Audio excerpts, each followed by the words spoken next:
अस्सलामु अलैकुम रहमतुल्लाहि व बरकातुहू। असलम बेजार चैनल पर आपको खुशामदीद कहता हूँ।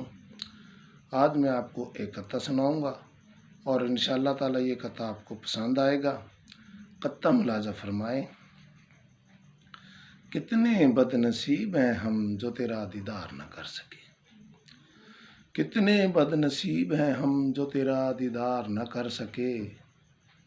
तेरे मिलने की कोई सूरत इख्तियार न कर सके।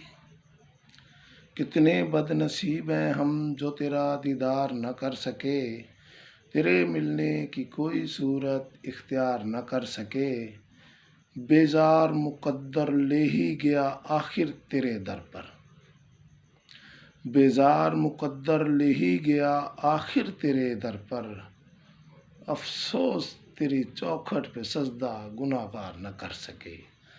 अफसोस तेरी चौखट पे सजदा गुनाहगार न कर सके। असलम बेजार। उम्मीद करता हूँ इंशाअल्लाह ताला ये कत्ता आपको पसंद आएगा। आप इसे सब्सक्राइब करेंगे और लाइक करेंगे।